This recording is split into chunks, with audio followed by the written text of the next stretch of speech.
Ketika orang nyampe level ini, dalam hidupnya sudah nggak ada apa-apa, nggak ada siapa-siapa selain Allah. Hanya tinggal Allah saja. Semua yang lain, baik dirinya sendiri ataupun dunia, ada di belakang. Tidak penting lagi. Itu level muntaha. Bukan berarti tidak butuh, terus tidak makan, tidak minum, tidak kawin. Tidak. Ya tetap makan, tetap minum, tetap kawin. Cuma kenikmatan dunia ini dalam rangka Allah. Demi tetap dekat sama Allah, demi tetap bisa ketemu sama Allah. Nah, itu orang di level muntaha. Nah, di level mubtadi'nya Syekh Muhammad Arsyad itulah yang saya sebut tadi. Nanti beliau berguru pada Syekh Muhammad bin Abdul Karim As-Sammani Al-Madani, karena tinggalnya beliau di Madinah, dari Torekot Samaniyah. Nanti ada narasi dari Syekh Abdus Somad Al-Falimbani. Jadi gurunya Syekh Abdul Karim Sammani ini menyuruh paling tidak 100 kitab harus dikhatamkan di level mubtadi.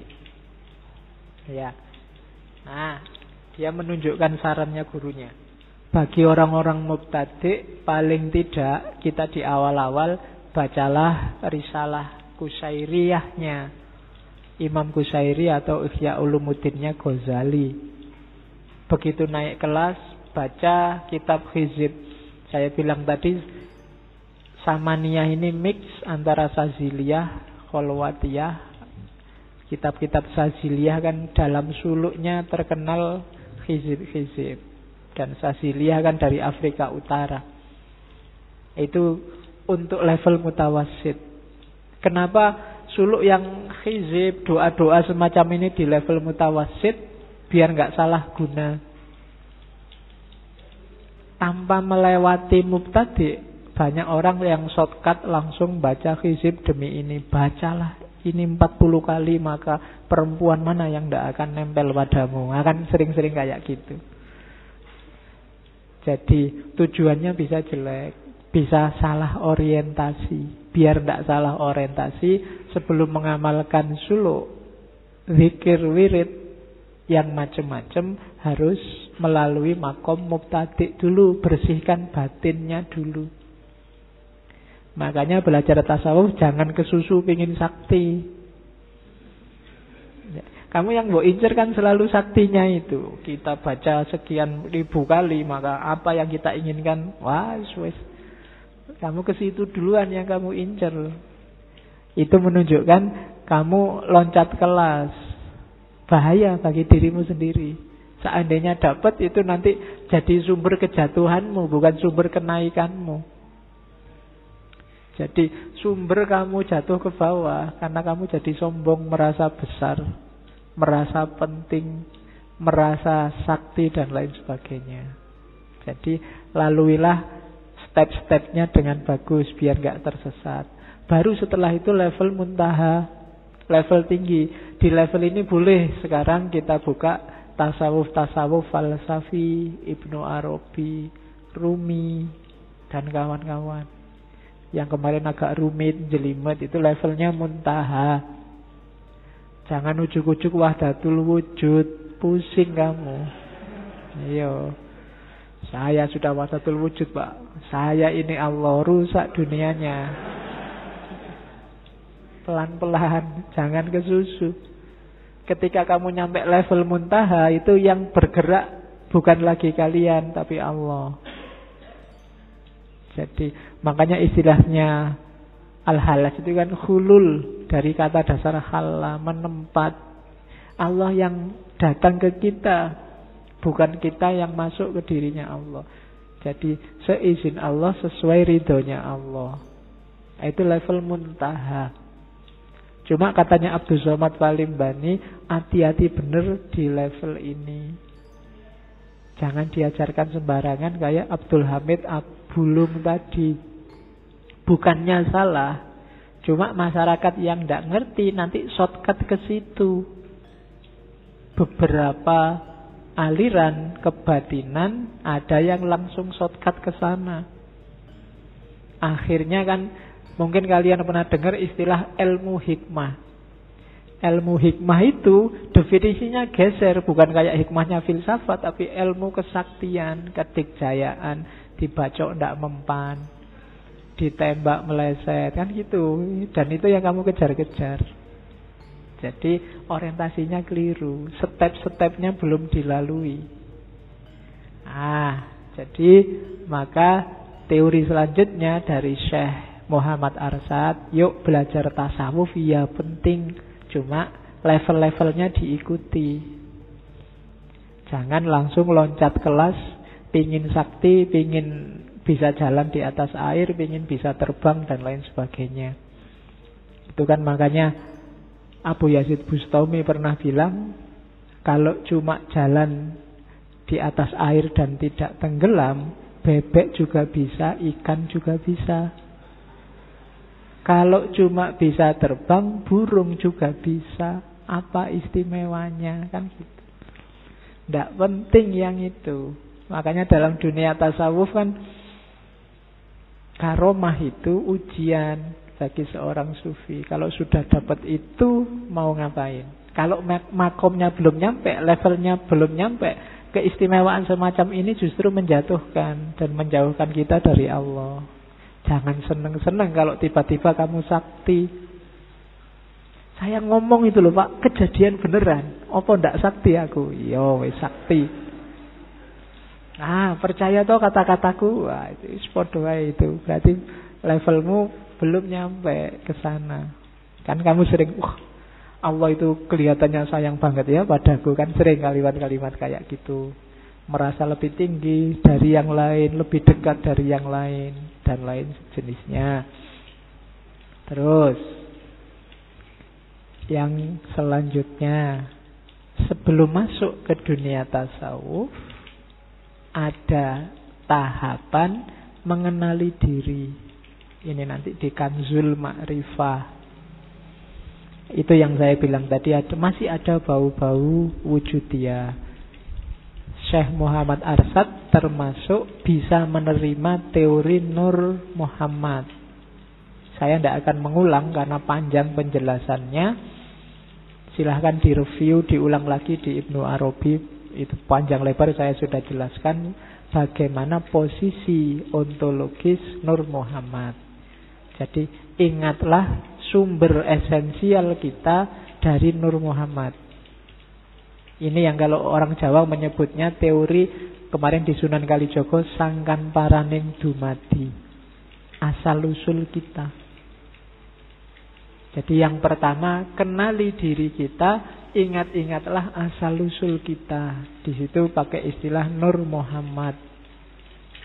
Jadi orang untuk membersihkan diri biar tidak sombong, tidak tamak, tidak riak, itu cara paling simpel. Kenali diri kita itu dari mana, mau kemana, hidup di dunia ini hakikatnya apa. Itu yang pertama. Yang kedua, mati sebelum mati. Ini panjang, nanti di belakang banyak dijelaskan oleh Syekh Muhammad Arsyad. Jadi mutu qabla anta mutu, matilah sebelum mati. Ini kadang-kadang ada yang menafsirkan vulgar. Dalam beberapa tradisi mistik, mati sebelum mati itu kemudian dipahami sebagai dikubur hidup-hidup. Namanya topo, pendem. Ini sifatnya simbolik, nanti ada maknanya di belakang. Yang jelas bukan dikubur hidup-hidup kayak orangnya dipendem di dalam tanah begitu. Saya masih ingat dulu ada film Sunan Kalijogo, itu Sunan Kalijogo dikubur hidup-hidup. Ya kalau untuk film sih dramatis, bagus. Coba untuk hidup sehari-hari jangan dijajal. Nanti kamu nggak bisa kembali dikubur beneran. Ya enak sih kalau nggak kembali, wong sudah dikubur, tinggal orang-orang pulang kan beres. Nggak, mati sebelum mati maknanya bukan itu. Nanti di belakang dijelaskan. Yang ketiga, ya fokuslah pada memfanakan diri dalam kudrat Allah, iradat Allah, dan ilmu Allah. Kodrat Allah itu semua yang terjadi itu sudah kepastian dari Allah. Iradat Allah, segala yang kamu alami itu adalah keinginannya Allah, dan ilmu Allah sesuai pengetahuannya Allah. Jadi kita manusia itu tidak punya peran apa-apa. Itu namanya memfanakan diri. Kalau aku pinter, itu sudah kodratnya Allah, sesuai keinginannya Allah. Kalau aku sumpek juga sudah kodrat Allah, sesuai keinginan dan ilmunya Allah. Apapun yang terjadi padaku sudah kehendaknya Allah. Kalau kita bisa nyampe level ini, kita akan lebih cepat masuk ke makom fana. Kita itu tidak ada artinya apa-apa, tidak pantas sombong. Bahkan eksistensi kita hakikatnya juga tidak ada. Jadi fana fil kudrat, fana fil iradat, dan fana fi ilmillah. Jadi latihan dalam dunia sufi itu, pertama wawasan kita tentang sangkan paraning dumadi yang basisnya adalah Nur Muhammad. Kemudian melatih jiwa untuk bisa mati sebelum mati beneran. Dan yang ketiga, memfanakan diri, mengekang hawa nafsu, mengekang segala hasrat, keinginan, dan qanaah bahwa segala yang terjadi itu skenarionya Allah.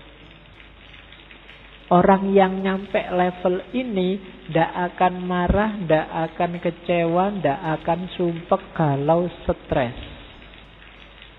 Kalau kita masih bisa sumpek, galau, stres, komplain, mengeluh, kita pasti kita belum nyampe di sini. Dan kelihatannya kita semua juga belum nyampe. Ya. Jadi kita usahakan, tapi ya, meskipun hari ini saya bilang tadi, kita hidup di sekeliling orang-orang yang tiap hari marah, tiap hari komplain, tiap hari mengeluh, tiap hari tidak terima sama yang terjadi. Oke. Jadi kodrat, iradat, dan ilmu Allah. Terus dasar selanjutnya. Terus di dunia tasawuf, katanya Syekh Muhammad Arsyad, jangan lupa pagernya, biar tidak salah jalan. Markanya namanya apa? Tauhid.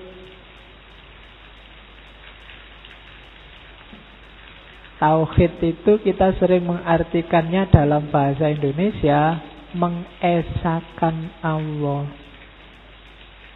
Mohon jangan keliru mengartikan esa ya. Banyak orang salah. Mengesakan itu mungkin apa? Kalau itu dari bahasa etat. Esa beda dengan eka. Kalau eka satu. Eka itu satu. Kalau esa itu semacam tunggal. Esa itu orientasinya ke keberadaan. Jadi bukan urusan jumlah. Kalau urusan jumlah 1, 2, 3 itu eka. Maka ketuhanan yang Maha Esa itu kalau diartikan letterlek itu percaya pada adanya Tuhan. Bukan satu. Kalau satu itu eka. Maka tidak ada hubungannya dengan apakah itu Trinitas terus Tuhannya 3, berarti bukan Pancasila. Awas keliru. Jadi esa itu semacam tunggal. Atau kalau disimbolkan pakai komputer ya 1 sama 0. Esa itu 1, lawannya 0. Lawannya apa? Tidak percaya Tuhan. Jadi tidak ada hubungannya sama jumlah. Bukan kok ketuhanan yang Maha Esa itu berarti yang Tuhannya satu, yang Tuhannya banyak itu bukan ketuhanan yang Maha Esa. Tidak berkonotasi ke situ. Kecuali pakai kata-kata Eka. Kalau Eka satu memang. Ketuhanan yang Maha Eka. Ayo kita ganti gitu nggak apa-apa. Maha satu. Tapi tidak. Makanya pakai istilah Esa. Oke. Jadi yang Trinitas seandainya punya Tuhan tiga sekalipun tidak masalah. Tetap dia percaya adanya Tuhan. Jadi orang Indonesia wajib bertuhan. Ya mungkin boleh kamu diskusikan. Kalau mempertuhankan harta gimana Pak? Mempertuhankan jabatan gimana Pak? Ya, tidak apa-apa itu. Berarti tergolong Pancasilais. Ya. Oke. Ya bisa kamu gali. Kenapa istilahnya kok bukan Tuhan yang Maha Esa tapi ketuhanan? Kalau ketuhanan itu cuma diambil sifatnya loh. Bukan sosoknya. Nah itu diskusinya panjang lagi. Nanti lama-lama kamu kayak Habib Rizik, ganti aja Pancasila. Pindah Indonesia. Oke, terus. Jadi pagernya tasawuf, pagernya suluk kita adalah tauhid. Tauhid itu ya rumusnya simple. La ilaha illallah. Cuma itu. Dikatakan gampang, tapi dipraktekkan tidak simple. Jadi dalam hidup kita orang bertauhid itu prinsipnya cuma la ilaha illallah. Segalanya nggak ada artinya, nggak ada nilainya, nggak penting. Satu-satunya yang penting hanya Allah. Tidak boleh ada yang kita posisikan di level Allah. Kalau kita posisikan di sana, kalau dalam agama menyebutnya musyrik. Jadi pedomannya cuma ini. Ajaran apapun, ideologi apapun, kalau kamu posisikan sebagai pasti mutlak bahkan mengalahkan Allah atau posisinya setara dengan Allah, itu namanya syirik. Tidak boleh. Termasuk nanti kalau dalam sufi, jangan sampai mungkin kamu punya guru, guru itu mengantarkanmu pada Allah. Levelnya tidak sama dengan Allah. Ajaran juga begitu, harus membantu kita semakin dekat pada Allah. Ilmu juga begitu, harus membantu kita semakin dekat sama Allah. Makanya sering saya bilang, suksesnya ngaji ini parameternya simple. Dengan ngaji ini kamu merasa makin dekat sama Allah apa enggak? Kalau enggak, Pak, gara-gara ngaji filsafat itu sekarang saya semakin tidak percaya sama Allah. Ngaji ini gagal. Wong tujuannya enggak itu sebenarnya. Segala yang bikin kamu menyimpulkan begitu, berarti dia nabrak prinsip ini. Coba kamu evaluasi lagi. Segala yang bikin kamu lebih santai melanggar keinginannya Allah, berarti semakin menjauhkanmu dari Allah. Semakin keluar dari koridor yang namanya tauhid. Jadi pagernya ini. Di tauhid saya sering bilang levelnya cuma dua. Kholik sama makhluk. Kholiknya cuma satu Allah. Berarti selain itu semuanya makhluk. Tidak boleh ada yang diposisikan di level kholik. Apapun itu. Apakah itu tokoh, apakah itu ajaran, aliran, garis. Sekarang garis itu kan masuk istilah baru. Selevel dengan mazhab, selevel dengan ideologi, selevel dengan itu. Ada Islam garis keras, ada Islam garis bengkok, ada Islam garis ya. Jadi sekarang ada istilah baru, garis. Saya tidak tahu ngaji filsafat ini garisnya apa. Ya, kamu bikin garis sendiri ya. Garis kotak-kotak apa garis bulat-bulat. Ingat-ingat, apapun yang dilakukan pagernya hanya tauhid. Jangan lupa. Segala sesuatu levelnya nggak boleh ada di Allah, tapi harus bisa mengantarkanmu selangkah lebih dekat dengan Allah. Dengan ngaji saya merasa lebih dekat dengan Allah. Dengan kuliah saya merasa lebih dekat dengan Allah. Dengan pacaran, yo pacaran yang Islami lah, tidak apa-apa. Kalau mau pegang tangannya, Bismillahirrahmanirrahim. Kalau sudah, Alhamdulillahirabbil alamin. Oke. Terus rumusnya ini, kalau katanya Syekh Arsyad, biar kita nggak ketipu, sering-seringlah mewiridkan kalimat ini.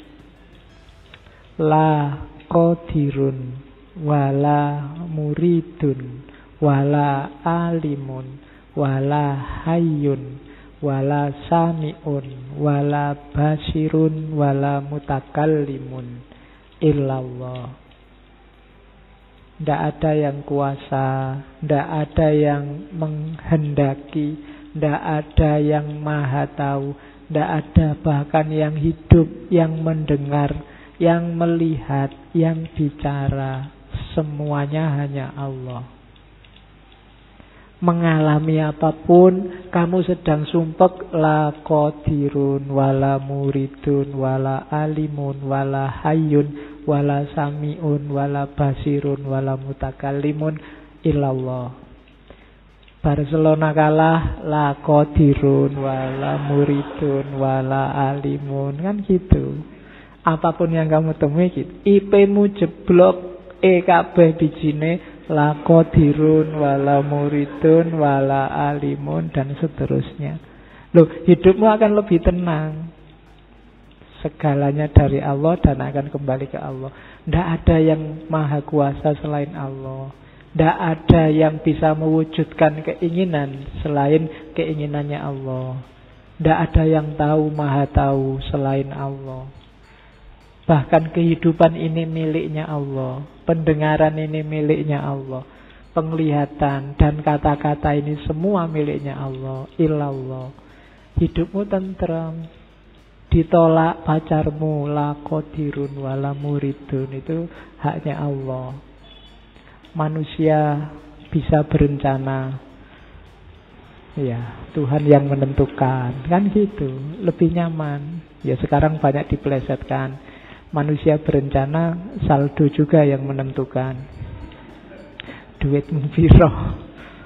Oke, terus. Jadi ini semacam mantranya. Ingat-ingatlah kalimat ini, syukur-syukur kamu hafal untuk lebih hidupmu tenang, tidak gampang panik, tidak gampang galau, sering-sering diucapkan. Berhadapan dengan fenomena hidup yang tidak jelas hari ini, ingat-ingatlah apapun yang terjadi, la qadirun wala muridun wala alimun wala hayyun wala sami'un wala basirun wala mutakallimun illallah. Allah saja yang penting. Yang lain hanya untuk Allah dan demi Allah dan karena Allah. Oke, terus. Nah, sekarang levelnya tadi. Levelnya orang bertauhid. Ada level awam, ada level khawas, ada level khawasul khawas. Level awam itu namanya tauhid af'al. Kalau level khawas, tauhid sifat. Ada level khawasul khawas, tauhid zat. Istilah ini dikenal awam, khawas, khawasul khawas itu dari Ghazali. Jadi orang biasa, orang istimewa, orang luar biasa istimewa. Khawasul khawas.